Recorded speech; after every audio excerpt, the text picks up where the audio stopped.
स्वागत है आप सभी का हमारे इस चैनल पे। हमारे साथ जुड़े रहने के लिए हमारे चैनल को लाइक करें, सब्सक्राइब करें और अपने दोस्तों में शेयर करें। तो आइए सीखते हैं हम लोग कॉस्ट रिकन्सिलेशन का अगला पार्ट, जिसमें हम लोग यह सीखेंगे कि रिकन्सिलेशन करने के लिए हमें कौन कौन से स्टेप्स फॉलो करने होंगे, हमें क्या क्या करना होगा।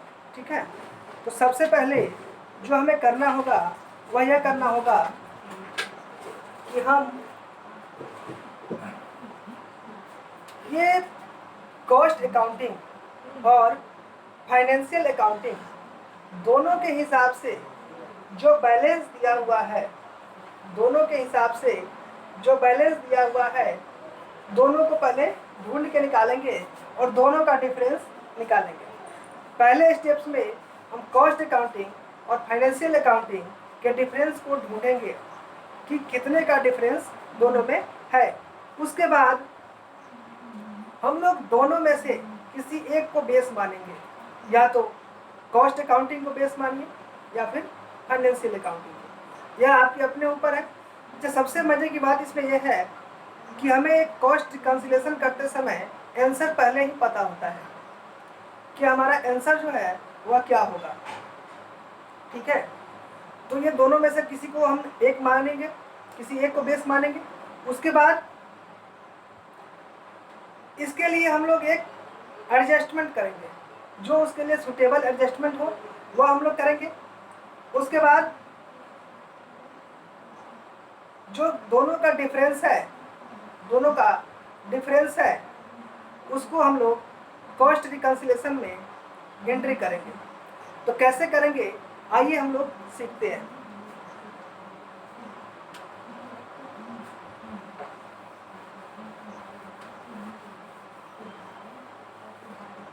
सबसे पहले हम अपना फॉर्मेट देखते हैं, कॉस्ट रिकन्सिलेशन स्टेटमेंट। ठीक है, कॉस्ट रिकन्सिलेशन स्टेटमेंट ये क्या है कि कॉस्ट अकाउंटिंग और फाइनेंशियल अकाउंटिंग दोनों के प्रॉफिट अगर नहीं मैच करते हैं, दोनों का प्रॉफिट अलग अलग आता है, उस केस में हम लोग क्या करते हैं कि अलग अलग आने के रीजंस को ढूंढते हैं। उसके बाद उसके लिए एक एडजस्टमेंट करते हैं, बताते हैं कि किस वजह से मैच नहीं होता है, और उसके लिए एक हम लोग स्टेटमेंट बनाते हैं जिसे हम लोग कहते हैं कॉस्ट रिकन्सिलेशन स्टेटमेंट। ठीक है, तो ये जो मेरा फॉर्मेट होगा वो कुछ इस तरह का होगा। ये जो मेरा फॉर्मेट होगा कुछ इस तरह का होगा।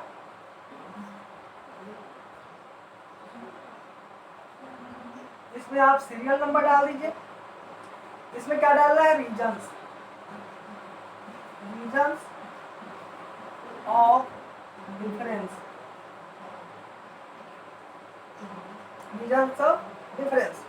इसमें क्या करना है, प्लस करना है, इसमें माइनस करना है, इसमें प्लस करना है और इसमें माइनस करना है। अब हमें सबसे पहले क्या करना है कि किसी एक को बेस मानेंगे, या तो कॉस्ट अकाउंट के प्रॉफिट को या फिर फाइनेंशियल अकाउंट के प्रॉफिट को। तो क्या करेंगे, सबसे पहले यहां लिखना होगा प्रॉफिट एज पर। अगर हमने कॉस्ट अकाउंटिंग का प्रॉफिट है उसको बेस लिया तो यहाँ पे लिखना होगा कॉस्ट अकाउंटिंग। अगर उसके प्रॉफिट को लेकर बनाया तो हमें लिखना होगा कॉस्ट अकाउंटिंग। अगर हमने फाइनेंशियल अकाउंट के प्रॉफिट को लेकर के माना तो फाइनेंशियल अकाउंटिंग। तो जैसे कि हम यहाँ पे कुछ भी लिख देते हैं, profit as per cost account. तो जो मेरा प्रॉफिट होगा यहाँ पे डाल देना है। ठीक है, जो मेरा प्रॉफिट होगा profit as per cost accounting, इसको यहाँ पे डाल देना है। ठीक है, इसके बाद कुछ आइटम इसमें ऐड किए जाएंगे, कुछ आइटम लेस किए जाएंगे। ठीक है, कुछ आइटम ऐड किए जाएंगे और कुछ आइटम लेस किए जाएंगे। अब हमें ध्यान देना यह है कि ऐड किसे करना है और लेस किसे करना है। तो इसके लिए बहुत ही आसान, चलिए एक एग्जाम्पल समझते हैं। अगर हमारे और आपके बीच में कोई ट्रांजेक्शन होता है, अगर आपने हमको 100 रुपया दिया, कितना दिया, 100 रुपया, तो आपने अपने बुक में लिखा 100 रुपया, तो मेरे बुक में कितना होना चाहिए था? 100 रुपया। अगर हमने आपको 50 दिया तो आपके बुक में भी 50 होना चाहिए। तो अगर इस तरह से है तो दोनों में कोई डिफरेंस नहीं होगा। लेकिन अगर ऐसा होता है कि दोनों में डिफरेंस हो, ठीक है, अगर आप हमको 100 दे और हम अपने बुक में 80 लिखते हैं तो क्या होगा? दोनों में डिफरेंस होगा। तो क्या करना है?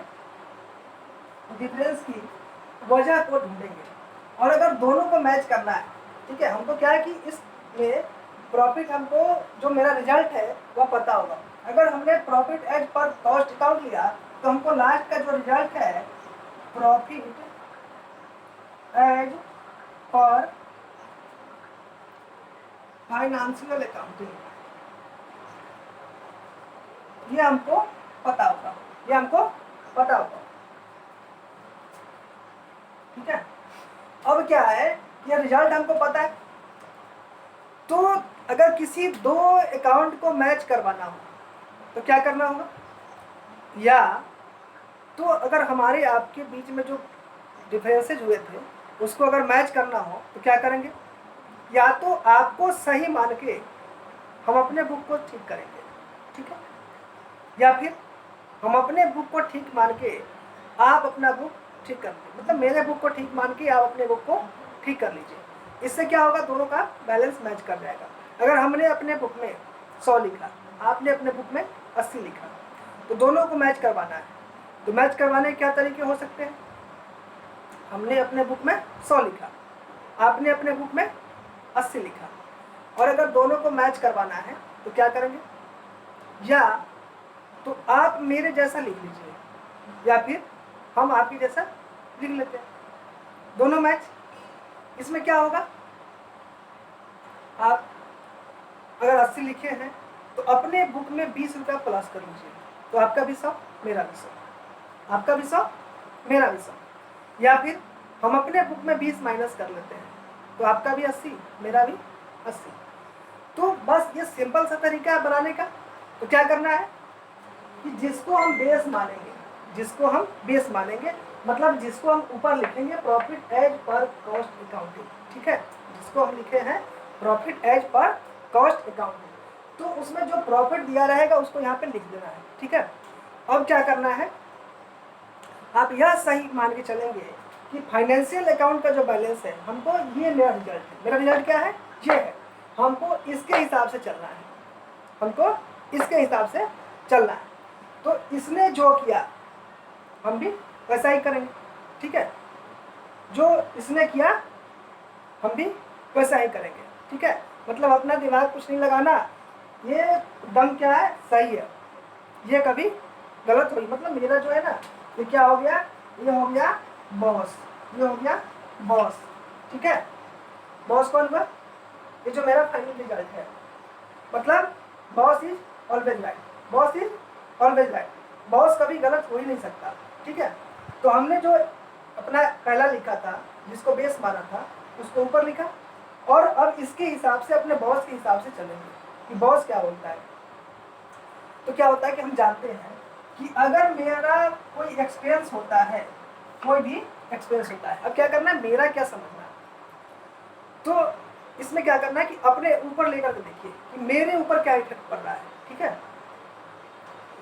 अगर कोई भी एक्सपेंस होता है, एक्सपेंस होने से क्या होता है? एक्सपेंस होने से प्रॉफिट कम हो जाता है। ये जो मेरा प्रॉफिट होगा वह क्या होगा? कम हो जाएगा। जब भी एक्सपेंस होता है तो प्रॉफिट कम हो जाता है, और जब भी मेरा इनकम होगा तो प्रॉफिट बढ़ जाएगा।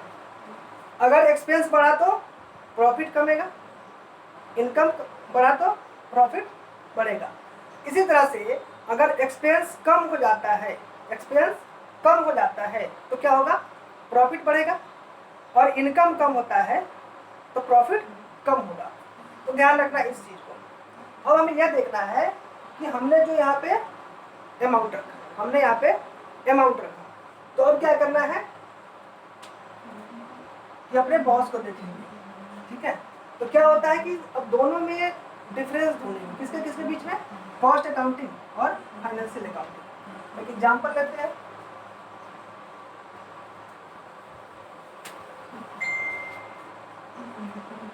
ये कॉस्ट अकाउंटिंग का है और ये फिनेंशियल अकाउंटिंग का है, ठीक है। तो अगर मेरे बुक में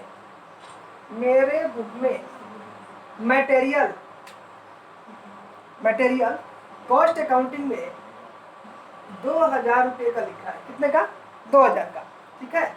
और फिनेंशियल अकाउंटिंग में भी 2000 का लिखा है, ठीक है। अगर कॉस्ट अकाउंटिंग में भी 2000, फाइनेंशियल अकाउंटिंग में भी 2000, तो क्या ऐसा हो सकता है कि दोनों में डिफरेंस जो प्रॉफिट है वह कम या ज़्यादा हो जाए? ऐसा हो सकता है क्या? अगर मटेरियल कॉस्ट अकाउंटिंग में भी 2000 और फाइनेंशियल अकाउंटिंग में भी 2000, तब तो कोई डिफरेंस नहीं है। तो जिसमें कोई डिफरेंस नहीं है, अपने जब क्वेश्चन बनाने हम चलेंगे तो सबसे पहले क्या लिखना है, उसका प्रॉफिट लिख देना है, लास्ट वाला हमको बताइए। अब क्या है कि उसके जो बाकी आइटम्स पार्टिकुलर्स दिए हुए हैं उस पार्टिकुलर्स से क्या करना है, मैच करते चलना है। उसमें क्या होगा, क्वेश्चन में कॉस्ट अकाउंटिंग का भी दिया होगा, फाइनेंशियल अकाउंटिंग का भी दिया होगा। हमने जो मटेरियल देखा वह 2000 कॉस्ट अकाउंटिंग में भी है और फाइनेंशियल अकाउंटिंग में भी 2000 ही है। तो क्या होगा कि यह डिफरेंस इसमें लाएगा क्या, डिफरेंस नहीं लाएगा। क्यों? क्योंकि दोनों में इक्वल है। जब इक्वल होता है तो उस समय क्या होता है, डिफरेंस नहीं होता है। तो इस तरह के ट्रांजेक्शन्स को हम लोगों को इसमें रिकॉर्ड नहीं करना है, इस तरह के चीज़ों को रिकॉर्ड नहीं करना है। क्या करेंगे, मटेरियल को दोनों अगर सेम हो गया तो कैंसिल, ठीक है। अगर वेजेज हो, कॉस्ट अकाउंटिंग में 1000 बता रहा है, फाइनेंशियल अकाउंटिंग में 1200। कॉस्ट अकाउंटिंग में 1000, फाइनेंशियल अकाउंटिंग में 1200। तो इसका इफेक्ट क्या होगा, इसका इफेक्ट ये होगा कि कॉस्ट अकाउंटिंग का एक्सपेंस कम बता रहा है और फाइनेंशियल अकाउंटिंग का एक्सपेंस ज़्यादा बता रहा है। बीच का डिफरेंस कितने का, 200 का डिफरेंस जो है वो है 200 का। तो जब हम लोग इसको बनाने चलेंगे रिकंसिलिएशन, तो उस समय क्या करना है, जो डिफरेंस होता है ना दोनों का, वह डिफरेंस ही लेना है सिर्फ, ठीक है। तो डिफरेंस कितने का है, 200 का। और क्या है कि हमने क्या माना, कॉस्ट अकाउंटिंग को बेस लिया, ठीक है। तो जब कॉस्ट अकाउंटिंग मेरा बेस है तो मेरा बॉस कौन हुआ, फाइनेंशियल अकाउंटिंग।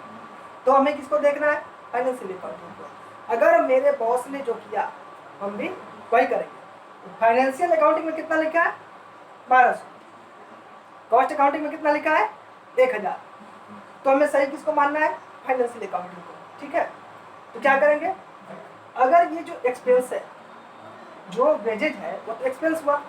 अगर हमने इसमें 200 कम लिखा कॉस्ट अकाउंटिंग में, फाइनेंशियल अकाउंटिंग में एक्सपेंस हमने 200 ज़्यादा लिखा, तो अगर हम इस कॉस्ट अकाउंटिंग में से 200 रुपीज को माइनस कर देते हैं, इसके प्रॉफिट में से 200 माइनस कर देते हैं। क्यों माइनस करेंगे, क्योंकि फाइनेंशियल अकाउंट में 200 ज़्यादा एक्सपेंस था। एक्सपेंस ज़्यादा हुआ तो क्या होता है, प्रॉफिट कम होता है। एक्सपेंस ज़्यादा होने से प्रॉफिट कम होता है। तो अगर 200 हमने उसमें से माइनस कर दिया तो क्या होगा, 200 उसमें से हमने माइनस किया तो मेरा जो प्रॉफिट है इक्वल हो जाएगा। तो क्या करेंगे, इसमें से लेस करेंगे, ठीक है। तो ये हुआ क्या, ये क्या हुआ, तो वेजेज जो है, वेजेज इसमें 200, वेजेज 200 इसमें ज़्यादा बता रहा है, वेजेज इसमें 200 ज़्यादा बता रहा है। तो क्या करना है, इसमें से माइनस कर देना है, ठीक है। वेजेज इसमें से तो लिखेंगे क्या, wages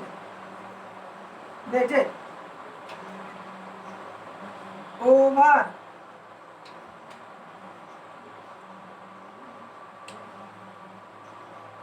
wages under recorded in cost accounting. मतलब वेजेज हमने कॉस्ट अकाउंटिंग में कम लिखा था, हमने कॉस्ट अकाउंटिंग में वेजेज कम लिखा था। अब क्या है कि इसी तरह से अगर कोई ओवरहेड्स है, कोई ओवरहेड्स है, कोई ओवरहेड्स है, तो ये जो ओवरहेड्स है इस कॉस्ट अकाउंटिंग में 1500 है और इसमें 1300 है। इसमें क्या है, 1500 है और इसमें 1300 है। ओवरहेड्स ये भी एक प्रकार का एक्सपेंस होता है। तो ये जो एक्सपेंस है इसमें क्या है, कॉस्ट अकाउंटिंग में ज़्यादा है और फाइनेंशियल अकाउंटिंग में कम है। कितने का, यह ध्यान रखना। इसमें जो हम लोग अमाउंट लिखेंगे लेस वाला, वो यहाँ पे लिखेंगे माइनस वाले कॉलम में 200, ठीक है।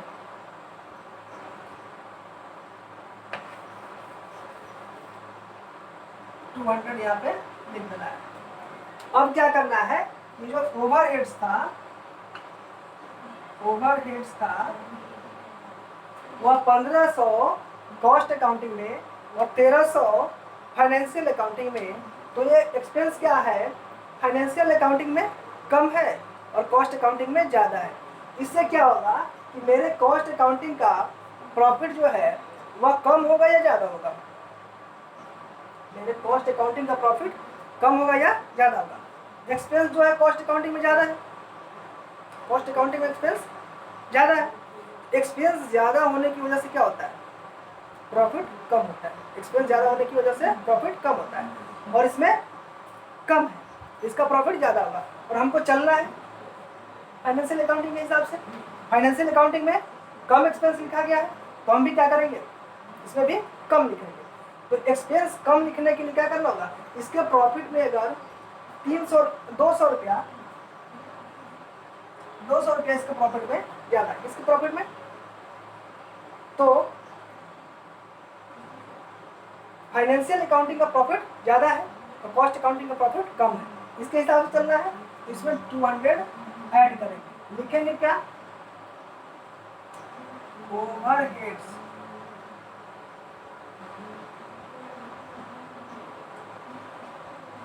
ओवर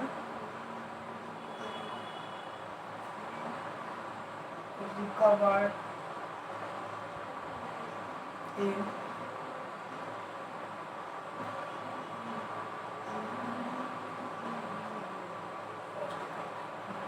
अच्छा। अब हम लोग जो डिफरेंस वाले हैं, जो ओनली कॉस्ट अकाउंटिंग में दिखाते हैं, ओनली फाइनेंशियल अकाउंटिंग में दिखाते हैं, कुछ उसका भी एग्जांपल सुनते हैं। जैसे कि डिविडेंड है, डिविडेंड, जैसा कि हम लोग डिविडेंड के बारे में जानते हैं, डिविडेंड क्या होता है, dividend received only financial accounting में होता है। क्या होता है, फाइनेंशियल अकाउंटिंग में। डिविडेंड कॉस्ट अकाउंटिंग में नहीं होता है। तो क्या है कि 500 रुपया फाइनेंशियल अकाउंटिंग में डिविडेंड है। कितना है, 500, और कॉस्ट अकाउंटिंग में नहीं है, कॉस्ट अकाउंटिंग में नहीं है, क्योंकि वह कहाँ होता है, सिर्फ फाइनेंशियल अकाउंटिंग में होता है, वह कॉस्ट अकाउंटिंग में नहीं होता है। तो हम क्या करेंगे, डिविडेंड जो है क्या, इनकम है। डिविडेंड क्या है, इनकम है। तो ये इनकम मेरे प्रॉफिट्स को इंक्रीज किया होगा। जो डिविडेंड है, प्रॉफिट है, मेरे इनकम है, मेरे प्रॉफिट को इंक्रीज किया होगा। किस प्रॉफिट को, तो फाइनेंशियल अकाउंट वाले प्रॉफिट को।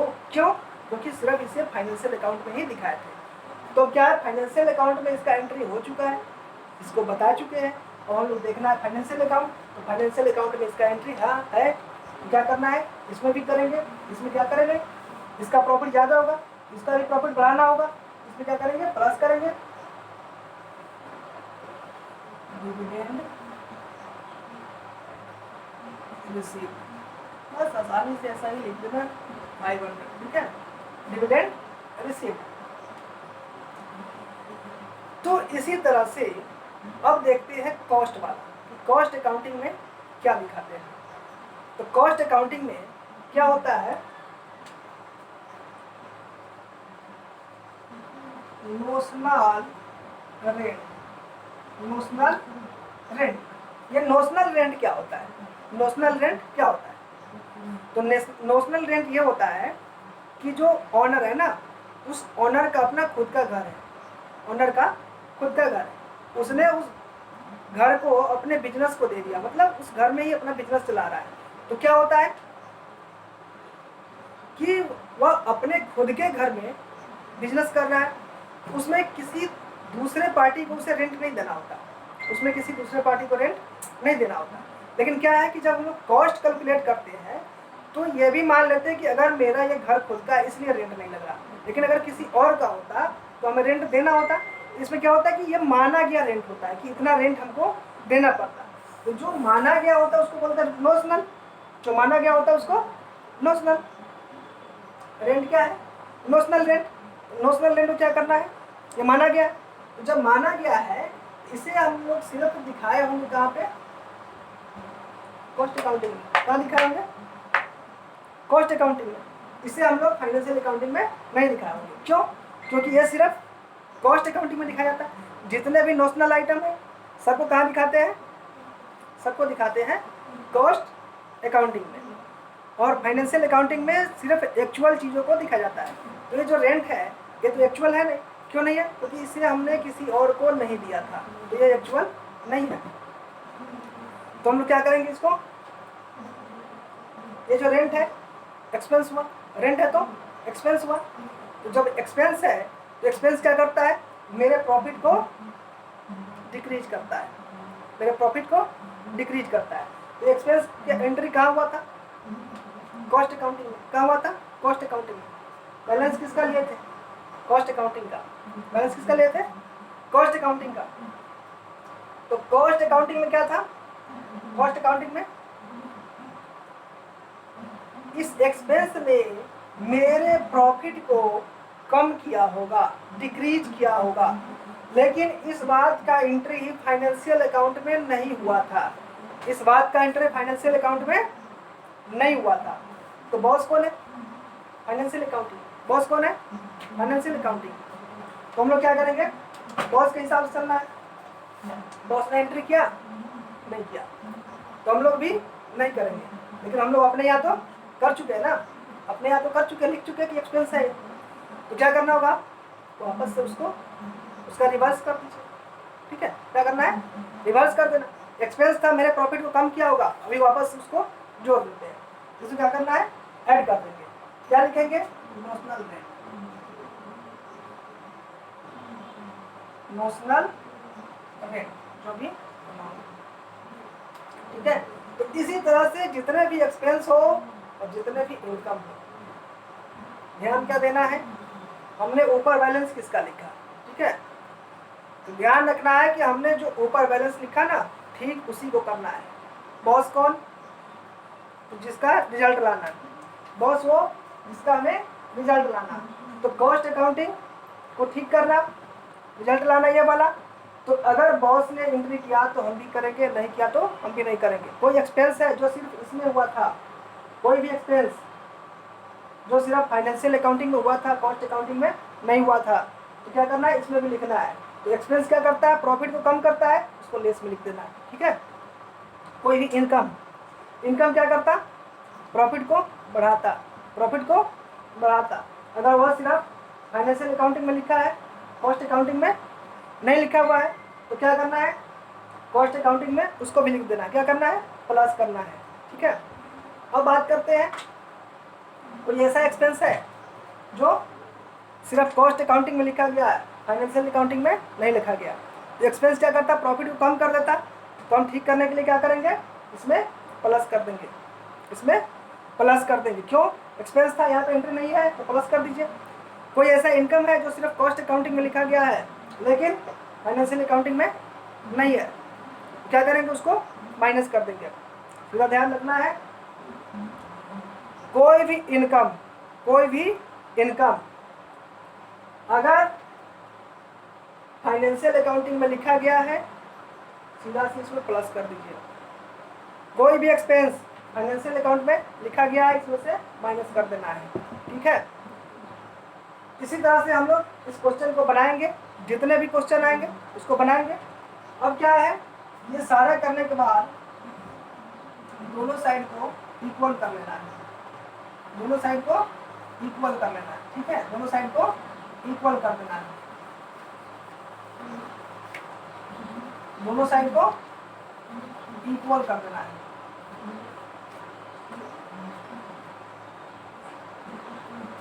क्या होगा, इस साइड का टोटल करेंगे जो आया, इस साइड का टोटल करेंगे, इधर क्या होगा, कुछ कम होगा, जितना कम होगा ना तो डिफरेंस निकालेंगे, यहाँ पे लिख देंगे दोनों मैच कर गया। ठीक है, इस तरह से हम लोग रिकंसिलेशन बना सकते हैं, इस तरह से हम लोग रिकंसिलेशन को बना सकते हैं। रिकंसिलेशन बनाने का एक दूसरा भी मेथड है, वो हम लोग सीखेंगे अगले वीडियो में। तो हम लोग पहले अभी इस वीडियो में जो सीखे हैं उसको रिवाइंड करिए, दोबारा से देखिए, आपके एग्जाम के लिए बहुत ही इंपॉर्टेंट चैप्टर है ये, इससे क्वेश्चन आता ही आता है। तो इस क्वेश्चन को पूरा समझिए, कोशिश करिए, कहीं से कोई भी प्रॉब्लम हो आप हमें कमेंट करिए, हम कोशिश करेंगे कि आपके क्वेश्चन को ज़्यादा से ज़्यादा सॉर्ट आउट किया जाए। तो तब तक के लिए have a nice day, bye bye.